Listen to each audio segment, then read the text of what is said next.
job at the new and improved Freddy Fazbear's Pizza. I'm here to talk you through some of the things you can expect to see during your first week here and to help you get started down this new and exciting career path. Now, I want you to forget anything you may have heard about the old location. Some people still have a somewhat negative impression of the company. That old restaurant was kind of left to rot for quite a while, but I want to reassure you, Fazbear Entertainment is committed to family fun and above all, safety. They've spent a small fortune on these new animatronics. Facial recognition, advanced mobility, they even let them walk around during the day. Isn't that neat? But most importantly, they're all tied into some kind of criminal database so they can detect a predator a mile away. Heck, we should be paying them to guard you. Now that being said, no new system is without its kinks. You're only the second guard to work at that location. The first guy finished his week but complained about conditions. We switched him over to the day shift. So, hey, lucky you, right? Mainly he expressed concern that certain characters seem to move around at night and even attempted to get into his office. Now, from what we know, that should be impossible. That restaurant should be the safest place on Earth. So while our engineers don't really have an explanation for this, the working theory is that the robots were never given a proper night mode. So when it gets quiet, they think they're in the wrong room. So then they go try to find where the people are, and in this case, that's your office. So our temporary solution is this. There's a music box over by the prize counter, and it's rigged to be wound up remotely. So just every once in a while, switch over to the prize counter video feed and wind it up for a few seconds. It doesn't seem to affect all of the animatronics, but it does affect one of them. And as for the rest of them, we have an even easier solution. You see, there may be a minor glitch in the system, something about the robot seeing you as an endoskeleton without a costume on and wanting to stuff you into a suit. So hey, we've given you an empty Freddy Fazbear head. Problem solved. You can put it on any time and leave it on for as long as you want. Eventually anything that wandered in will wander back out. Something else worth mentioning is kind of the quirky modern design of the building. You may have noticed there are no doors for you to close. But hey, you have a light, and even though your flashlight can run out of power, the building cannot. So don't worry about the place going dark. Well, I think that's it. You should be golden. Check the lights, put on the Freddy head if you need to. Keep the music box wound up. Piece of cake. Have a good night, and I'll talk to you tomorrow.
I actually worked in that office before you.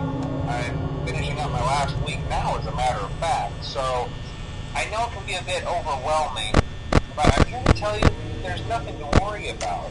You'll be fine. So let's just focus on getting you through your first week, okay? Let's see. First, there's an introductory greeting from the company that I'm supposed to read. It's kind of a legal thing, you know. Welcome to Freddy Fazbear's Pizza, a magical place for kids and grown-ups alike, where fantasy and fun come to life. Fazbear Entertainment is not responsible for damage to property or person. Upon discovering that damage or death has occurred, a missing person report will be filed within 90 days or as soon as property and premises have been thoroughly cleaned and bleached and the carpets have been replaced. Blah, blah, blah. Now, that might sound bad, I know. But there's nothing to worry about. The animatronic characters here do get a bit quirky at night, but do I blame them? No. If I were forced to sing those same stupid songs for 20 years and I never got a bath, I'd probably be a bit irritable at night too. So remember, these characters hold a special place in the hearts of children and you need to show them a little respect, right? Okay. So just be aware, the characters do tend to wander a bit. They're left in some kind of free roaming mode at night. Something about their servos locking up if they get turned off for too long. They used to be allowed to walk around during the day too, but then there was the bite of the 87. Yeah. It's amazing that the human body can live without the frontal lobe, you know?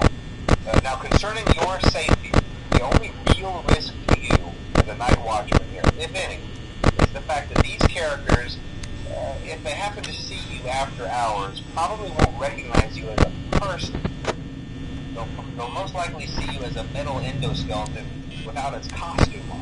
Now, since that's against the rules here at Freddy Fazbear's Pizza, they'll probably try to forcefully stuff you inside a Freddy Fazbear suit. Now, that wouldn't be so bad if the suits themselves weren't filled with cross beams, wires, and animatronic devices, especially around the facial area. So you can imagine how having your head forcibly pressed inside one of those would cause a bit of discomfort and death. The only parts of you that would like to see the light of day again would be your eyeballs and teeth that pop out the front of the mask.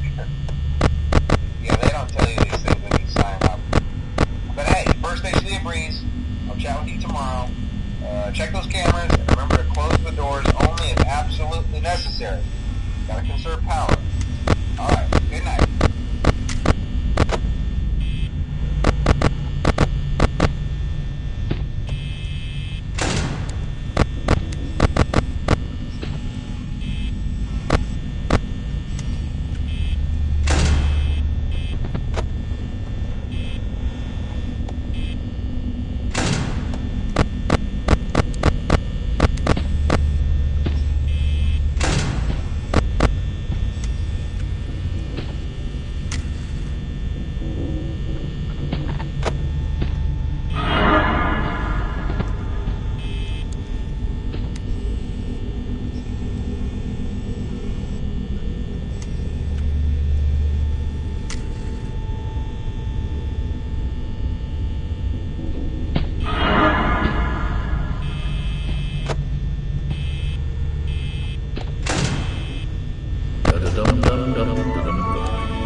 We went to great lengths to create an authentic VR experience, including using scanned photographs for reference and using original performance routines where applicable.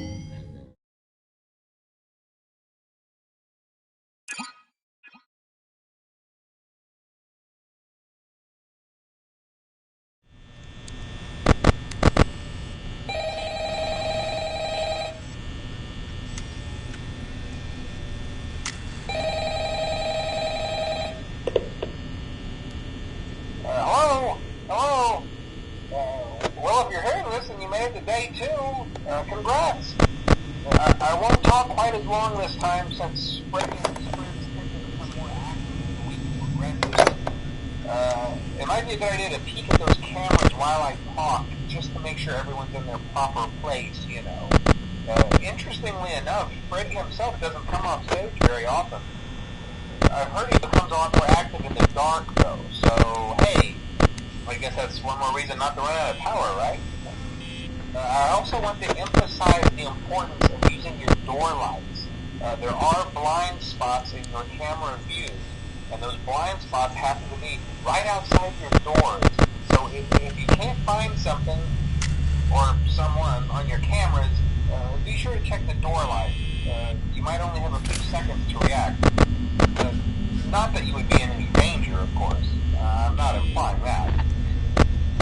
Also, check on the curtain in Pirate Cove from time to time. The character in there seems unique in that he becomes more active if the cameras remain off for long periods of time. I guess he doesn't like being watched. I don't know. Anyway, I'm sure you have everything under control. Talk to you soon.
Welcome back to Parts and Service. Oh no, it looks like Bonnie's guitar is out of tune and must be recalibrated. First, we must access his harmonization module located inside his secondary throat pipe. To access the throat pipe, both eyes must first be removed. You must be as precise as possible when removing the eyes from their respective sockets. First, firmly grip Bonnie's left eye and carefully remove it from its socket.